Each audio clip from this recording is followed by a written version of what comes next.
I think we're all looking for some sense of accomplishment, something that pushes us to our own personal limits, a chance to truly test ourselves. For us, that means getting out into the mountains, being surrounded by their beauty, experiencing the rugged and unforgiving landscape, and breathing in the fresh, clean air. This project gave us the chance to capture the struggle, the beauty, and the relentless pursuit of something greater.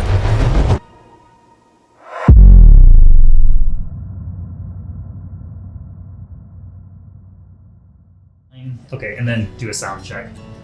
All right. Testing. 1, 2, 3. Shale slated. Sick. All right. What is the Great 484? The Great 484 was a project that Taylor Brown and I conceived a couple of years ago. In which we would try to do all 4 of the Great Traverses amongst the Colorado 14ers within 84 hours or 3.5 days. There are 4 routes that make up the 4 Great Traverses in Colorado. The first being the Crestone Traverse from Crestone Peak to Crestone Needle. The next one being the Little Bear Blanca Traverse, which goes from Little Bear Peak to Blanca Peak. The third from El Diente to Mount Wilson. And then the fourth is the famous Maroon Bells. What makes the 4 Great Traverses special is that they're kind of the most rugged and exposed ridges between 2 Colorado 14ers. A 14er is a mountain that is over 14,000 feet, and in Colorado there are 58 of these 14,000 foot peaks. So for the most part, all the traverses are class 4. Little sections, maybe of class 5 climbing. These certain sections of the Maroon Bells, when you're climbing up some of the cliff bands, could be low class 5 climbing. For the most part, it's all class 3 and class 4 scrambling. You know, a lot of that pretty exposed, where falls could be either a helicopter trip off or you're not coming back. So the type of gear that's required for the Great 484 is basically just your shoes and your day pack and a helmet. There's nothing that is super technical in which you need ropes. If you aren't comfortable with exposure, it could be used for a little bit of like body belaying if you need, but by no means do you need gear to do any of these traverses. Within the Great 484 project, we're looking at about 60 miles on foot, whether that's running, speed hiking, climbing, scrambling, and then about 25,000 feet of vertical gain, along with about 550 miles of driving, a lot of hours behind the wheel. I think the thing that's attractive about these type of goals, anything like this, whether it's big mileage days or high vertical days or whatever, me personally, I like to, just kind of see what my body's capable of. I think a lot of us don't give ourselves enough credit. We kind of avoid things out of fear of failure. It's one of those things where you set these lofty goals in the hopes of kind of showing yourself that you're capable, proving to yourself that you got what it takes to do some cool things. And I think having the opportunity to get out into cool areas and see amazing scenery and experience cool opportunities with friends, it's what life's all about. Explain to me what the situation is. So unfortunately the road up to South Colony Lakes is a little bit more rough than it was in years past, and we are unable to make it up to the 4-wheel drive trailhead, so we will be sleeping in the back of our vehicles here. So right from the start, before we even get off the ground with this project, we're going to be adding probably 5 miles and another 1,000 feet of vertical gain, simply because we weren't going to be able to get the vehicle up to the 4-wheel drive trailhead.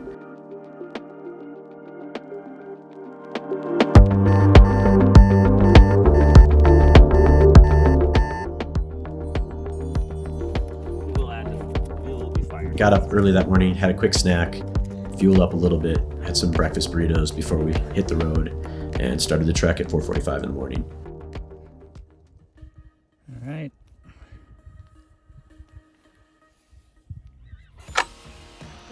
Love you.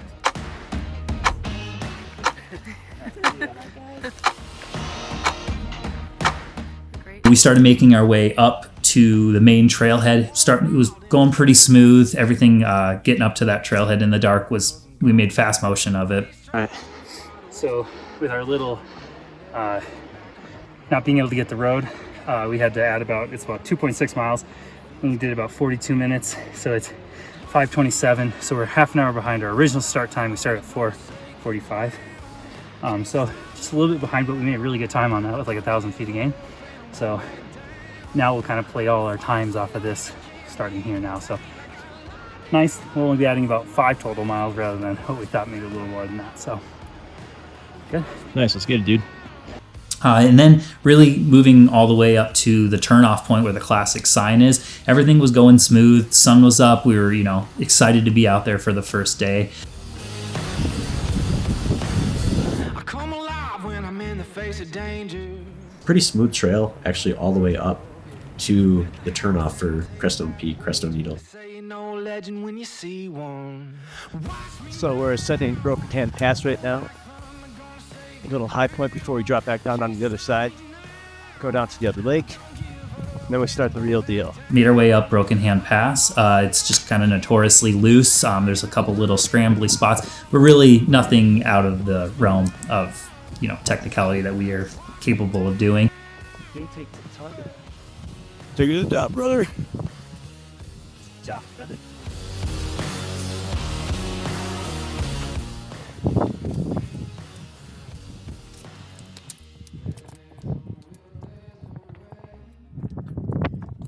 Got to the Broken Hand Pass, and we started dropping our way off that pass, and I just kind of started to get a tinge in my knee, but nothing. I was just thinking, a big push, it would go away eventually.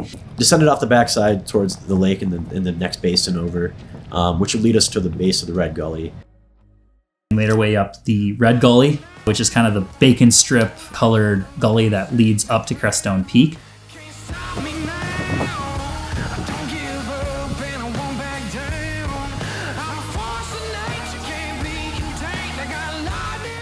Red Gully went really smooth, got up to the top of Crestone Peak in good time. We are on the summit of Crestone Peak, first of the 8 peaks we're going for in the Great 484. The Crestone Needle is over there. That's where we're headed right now, but everything's moving good. We're moving pretty fast, so feeling all right. So let's get it on the next one. From the top of Crestone Peak, you descend back down the Red Gully a slight ways, and from there you'll end up jumping on the Traverse, which is probably about 500 or 600 feet below the actual summit of Crestone Peak. The Traverse itself, the first 3 quarters are relatively mellow, where you're kind of walking around grassy ledges, going over some rock ribs, nothing too intense. And after that, you get to 3 specific kind of features.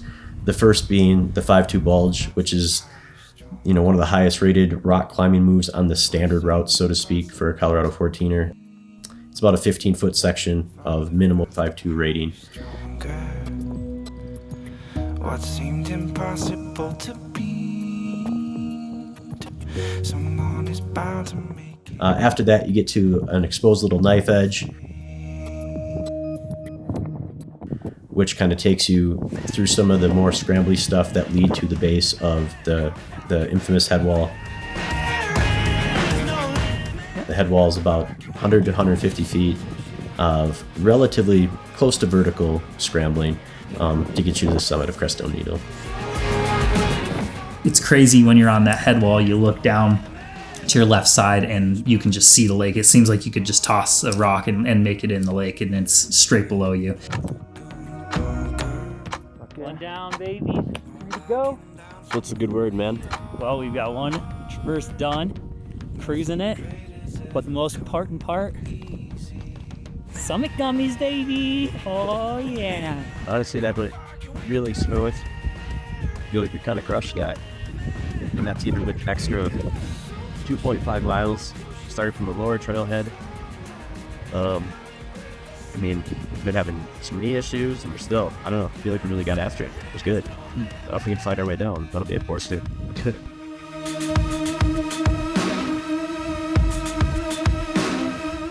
Made our way down the standard route on Crestone Needle to Broken Hand Pass, down the pass just fine, and then made our long trek out back to the car.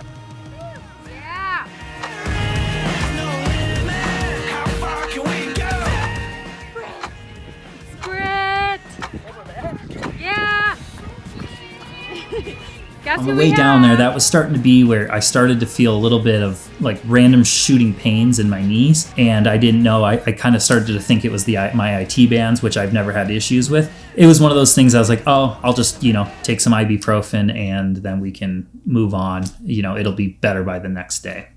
The planning for this project was a lot of deciding the order to do the traverses in, anticipating how tired we potentially would be from certain traverses, which ones we thought would be more taxing, which one would be maybe a good one to back up from one day to the next. Adam and I got together multiple times, went over route descriptions on 14ers.com. We sat down and we dialed in each individual route, and then we dialed in the driving plans and which would be the most logistical way to get around, and then a time frame of like when we need to start, when we need to be done by. One of the big things in Colorado and in the high country is almost every day you should expect to have some sort of thunderstorm or rain, and being caught up in the high peak and high elevations is extremely dangerous.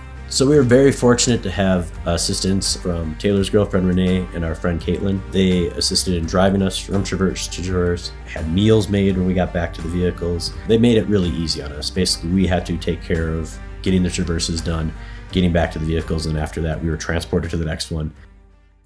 After we finished the Crestone Traverse, we started to make our trek over to the base of Lake Como Road, where the Little Bear Blanca Traverse starts. We ended up camping below the main road that first night. The most engaging route would be the Little Bear Blanca. It's a 1.5 mile of just pure exposure almost the entire time. Right off the bat, you've got thousands of feet on both sides, and that really just keeps the butt puckered.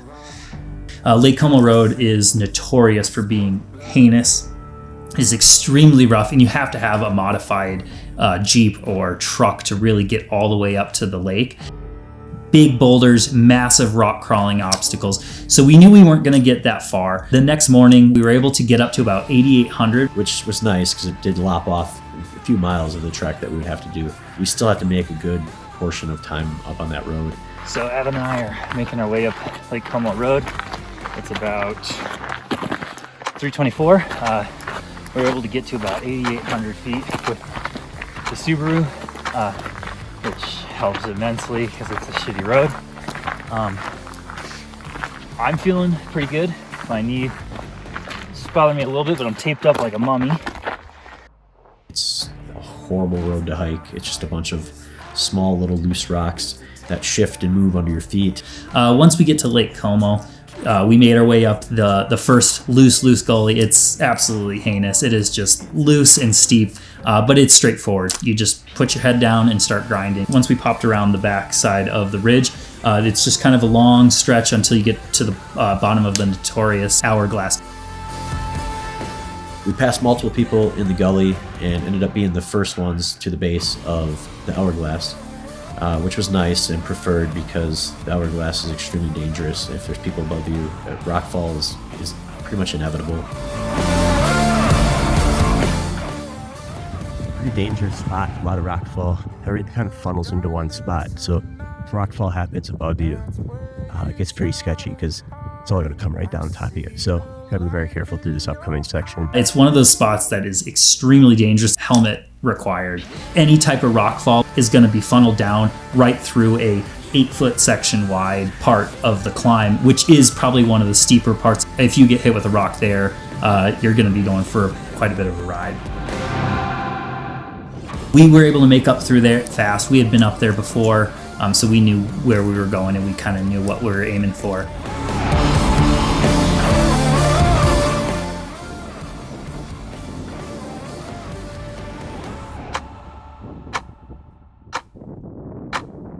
Got to the summit of Little Bear Peak, and we looked over at that 1.5 mile long knife edge, and it's phenomenal. Every time you look at it, you get a little jittery. It's on right away.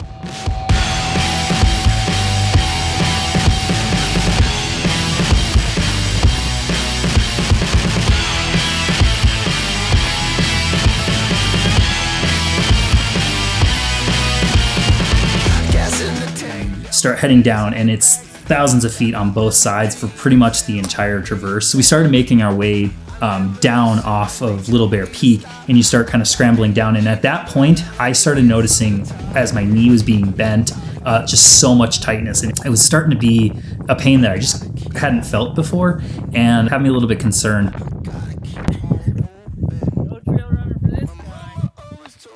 He's got bad knees. What? He's got bad knees. My knees hurt. always a little intense and a little slow moving because it is extremely exposed, and any kind of mistake would probably be your last mistake. A lot of class 4, class 3 scrambling, but it is definitely exposed. Sky's the limit and we truly believe. You know we're living, yeah, we're living the dream. No need to worry, we're just chasing the sun. I got some news I wanna tell everyone. My mama always told me that I couldn't sit still.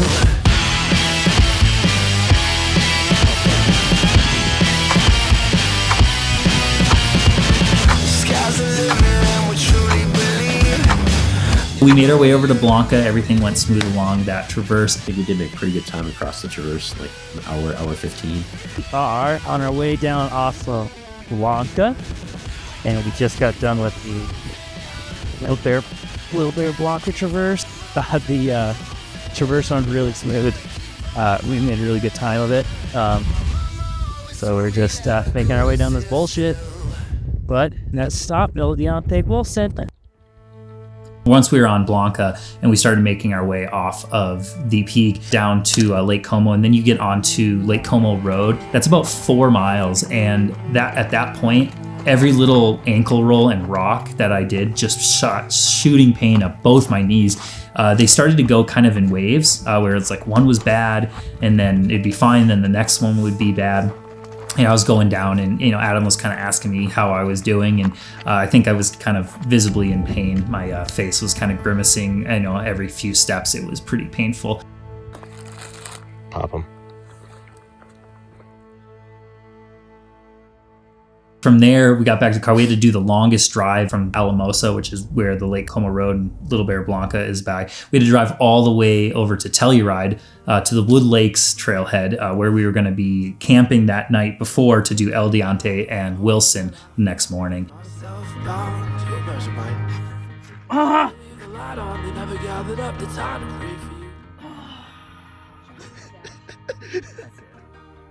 So we are here at the Woods Lake trailhead, going for our third traverse, El Diente to Wilson. So basically we'll make our way up and over down into down to the Navajo Lake, and then we make our way up, and then we kind of pop our way up El Diente, which is here at the North Buttress route, and that's what we're going for. How you feeling? Okay, my legs feel good, but once again my IT band's sleeping. I was like, I'd wake up, and if my knees were bent, it really hurt to straighten up. But they feel good like now that I'm moving, but the muscles feel good. So I think the IT bands are just going to keep being what slows me down. But muscular-wise, feel good. Ready to go. Day 3, G484. It didn't take long before we actually got lost on the way up. We figured that we ended up wasting about an hour of our time having to backtrack, find the actual trail, and keep going. Rough way to start the morning, put us behind schedule right from the start. At this point, we make your way down into the basin below El Diente and Wilson. And we were going to be taking the North Buttress up, which is a class 4 route up El Diente. Which I think is a cool way to start it out. Get you some class 4 scrambling before you even get onto the actual traverse.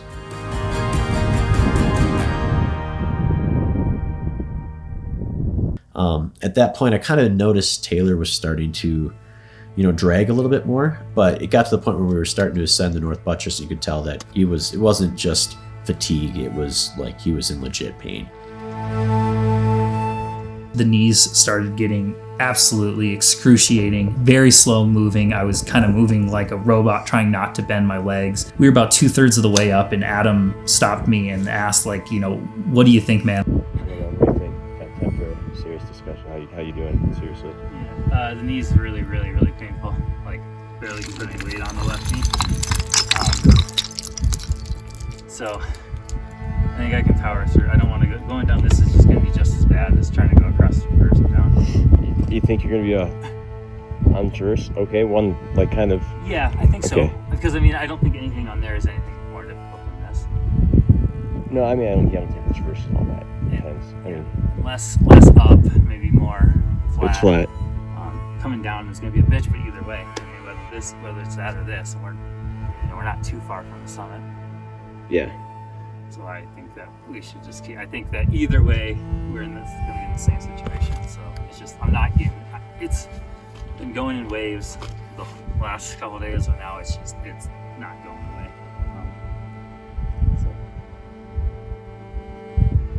All right, that's fine. We'll press on.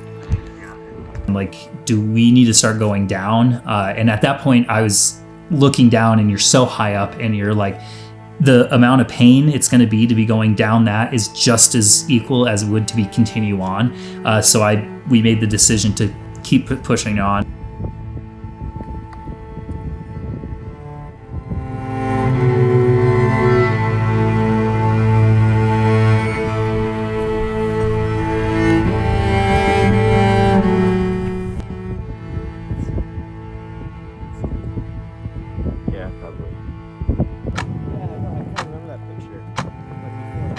So we got to the top of El Diente and started to make our way over across towards Mount Wilson.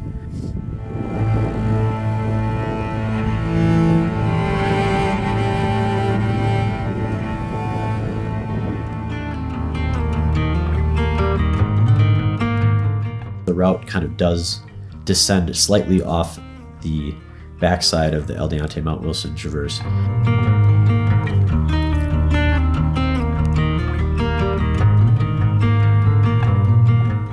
But then eventually you do have to get onto the ridge proper. Kind of different features, so you kind of make it as hard as you want. If you want to stay more ridge proper, you can definitely keep it at more class 4, class 5. And then from there, it's pretty sustained class 3 and class 4 scrambling throughout most of it. Just a very cool traverse, a little bit of everything, some good scrambling, some decent exposure, some loose rock mixed in there. People say it doesn't live up to the hype of the other 3 great traverses, but a cool traverse nonetheless, and I think it gets downplayed. Know that way to common ground, those crooked minds that carry all, they'll never say we're having bound. You said your eyes are heavy-eyed, heaven to hate from us forever, doubt that's where we're headed to. Know that faith never found, stay calm and clever, I found myself bound to measure my. So getting up to Mount Wilson, very cool summit block, some exposed moves. You could be hanging over an edge with 500 feet below your ass.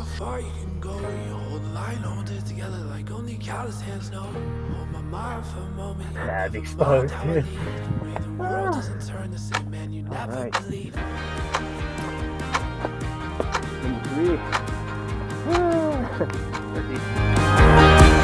Summit of Wilson via the Traverse behind me. That's Traverse 3 of 4. This one was really painful for me. IT vans, once again, are just about to blow up. So a little bit slower, but we're doing it. It's our third traverse in 3 days. Pace is definitely slowing, but we're still knocking them out. We got quite the nasty slog down. We had to start making our way down the standard route, which is just a loose mess. The way you have to go down that slope, kind of having one leg braced down low, was just absolutely destroying my knees. It was slow going, a lot slower than we were anticipating. We were at that point a few hours behind our schedule of being back to the car, and with no communication to the girls, we were starting to get worried that, that they would start to be worrying about us because they hadn't heard from us, and we had been so timely for the previous traverses. He'd been quiet the whole time on the way out. You could tell he was struggling, just gritting his teeth and fighting his way through it. Well, the struggle's real. Gotta showcase it. I'm heading down from Wilson El Diente Traverse. This is our 3rd day in a row doing one of the great traverses, and I was actually admittedly extremely worried today. We're gonna have to throw in the towel. Taylor's been having major issues with his IT bands on both legs. He just told me to run on ahead right now, to just let the girls know, so they weren't stressed or worried that we were so late, because we're a little bit behind schedule. Been an adventurous day. We made it, but yeah, Taylor's really in a world of pain. Proud of him though, because he's been pushing through it and just sucking it up and getting it done. And hiking out the Woods Lake approach, and my knees have been giving me so much problems all day. Like the most excruciating pain I've honestly ever felt in terms of like a sports injury and pushing through it. So I'm kind of making my way slowly. We're a couple hours behind schedule today. It kind of sucks because my legs, muscular-wise, feel really good. But it's really frustrating to have something like this nagging injury. And it comes in waves. It'll be really, really bad, and then also won't feel it for an hour and a half, 2 hours. And all of a sudden, it just starts flaring up, and then it just can't go away. So. I was in a world of hurt, and I was really contemplating whether I was going to be able to finish the project. I got back to the car, and me and Adam had a pretty serious conversation. Kind of turned to me and he was like, dude, I don't know what I can do to help you tomorrow, but I don't think tomorrow's going to happen. Adam looked at me and said, nah, screw that, man. Like, this is our project, and if we're not going to finish it together, we're not finishing it at all. And that just shows to the type of person that Adam is and the type of partner he is in the mountains. And, right then and there when he said that, I knew I wasn't going to stop. I think it's really special when you find someone of the same skill level that shares your passion for the mountains and adventures, and then grows into being one of your best friends who you can tackle big objectives with.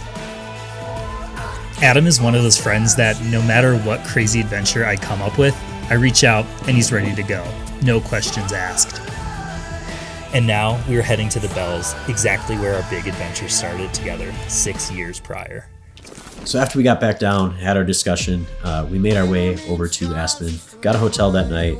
It was a really nice treat to sleep in a bed, and I was able to take care of my knees. I took an ice bath. I loaded up on Aleve and ibuprofen and CBD and KT taped my legs, just trying to do whatever I could to hold myself together for the next day. So we woke up the next morning and he said he felt pretty good. We were going to go for it. So we decided to make our way over to the trailhead bright and early again to make our way after the 4th traverse.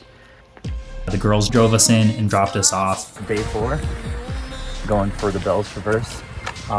Feels really good that we have been able to bust this out. 11 hours and 45 minutes. Yep, 11 hours and 45 minutes to do it. So even if my knees fall off, we can crawl that far in that time. So hopefully we get it done. Trying to finish it up here. I knew right away that what was going to get me and was going to shut me down was that first climb. You go in and you gain about 3,000 feet in less than 2 miles, and it is steep and it's loose. I knew that if my knees were going to give me problems and was going to shut this project down, it was going to be right then on that climb. I just started going up, and amazingly, knees, no problem. I went from a 10 out of 10 pain the day before to feeling absolutely nothing.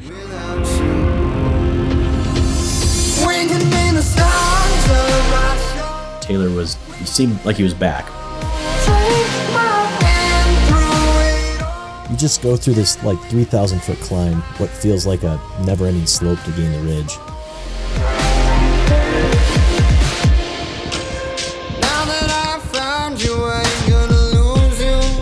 Once you gain that ridge crest, you actually have quite a ways to get to the summit of Maroon Peak.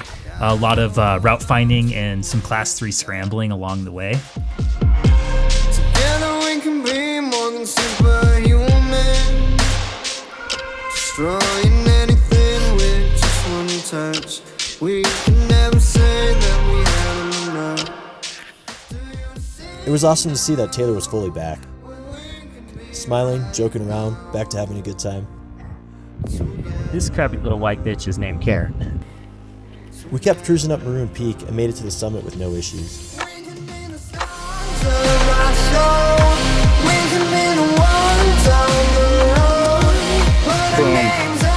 Alright, day 4 on the summit of Maroon Peak. Feeling a lot better today. Traverse over. Boop, boop. Everything's going pretty good today. Feeling a lot better. But still got the hard part in front of us. So we'll get going. So once we got to the summit of Maroon Peak and Taylor had not had any issues at all that day, he was back to his normal self, feeling good. It kind of started to set in. And at that moment, I looked over and I was like, it's on. We got this. As long as we can stay safe and not have any accidents on that traverse, we were going to get this project done. 7 out of the 8 peaks down with the 1 to go.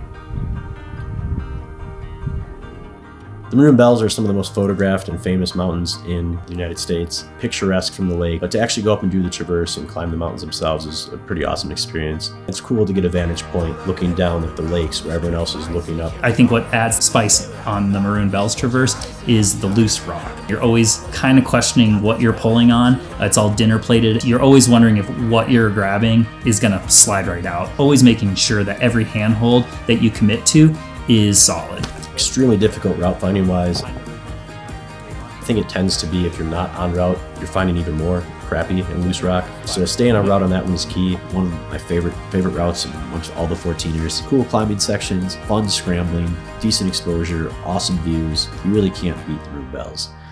As soon as we dropped off Maroon Peak and started heading towards the traverse, it was on right away. It's no easing into it. Just immediate scrambling, climbing, some pretty wild exposure. At that point, it felt like a victory lap. All the pressure was off, and it was just moving through the mountains in some incredible terrain, having fun with it. Since I know, this I know, this I know. But what do I know? What do I know? Where do I go? Where do I go? Falling to pieces, oh. There's some real climbing and there's some low class 5 climbing. When you get to the climbing sections, it seems to be on really solid rocks. A fall in most of those places where the exposure is would be fatal.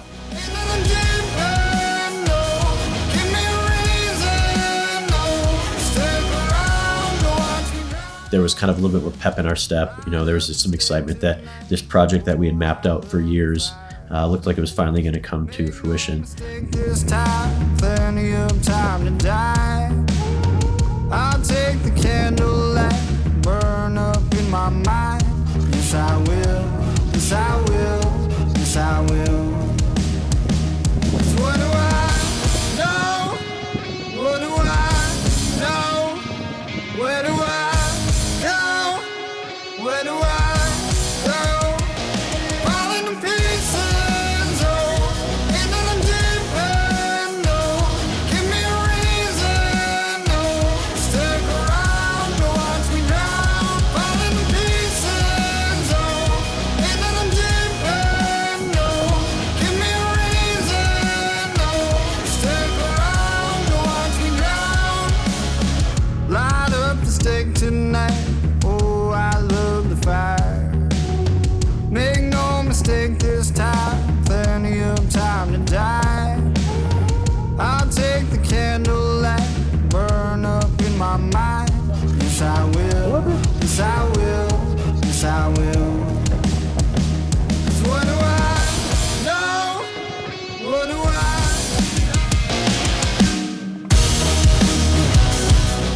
So we crushed the traverse, saw the summit of North Maroon within our sights. Fuck yeah, dude. 4 for 4. So we're on top of North Maroon Peak, peak 8 of the 4 great traverses that we got done. We've got 6 hours to get to the trailhead to keep it in under 84 hours, which I think we'll have no problem doing. This one went really smooth. It was surreal because it was like years of conceiving this project. You share a summit with one of your best friends and you are just so stoked that you guys set out on this project and you were able to complete it. I think it made the traverse even that much more exciting and fun because knowing that they've just knocked out 3.5 days worth of some of the coolest routes in Colorado together.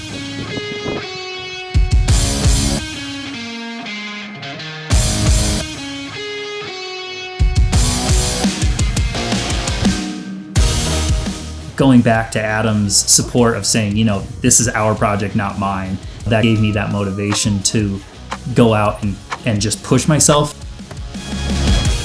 Woo! The project was done. The Great 4 in 84 was done.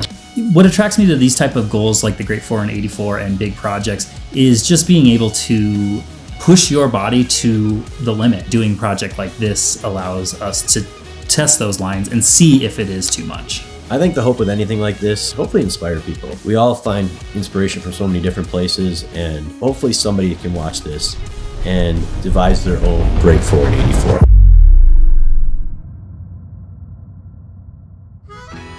What's the Fat Cats? We're doing that again? Well, we got it. Fat Cats. Fat Cats is the fastest Adam and Taylor known ascent time. So FATKAT. That's what legends are made out of. You're running into war.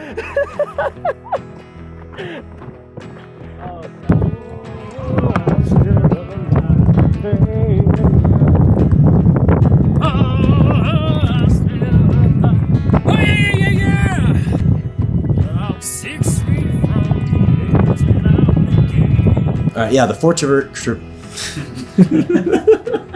we go. And it starts. And the Fort.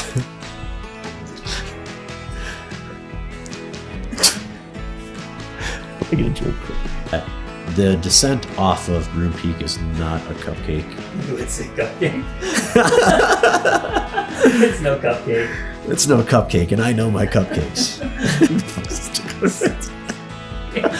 Something Dale would say. Yeah. Tickle your fancy.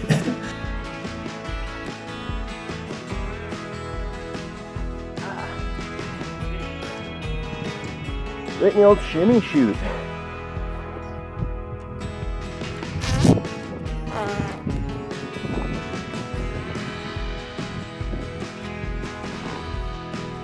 Another fart shot.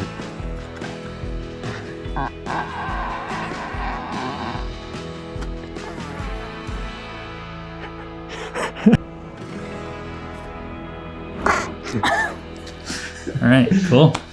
Sick, yeah. Yeah, I think that's gonna be plenty of useful stuff.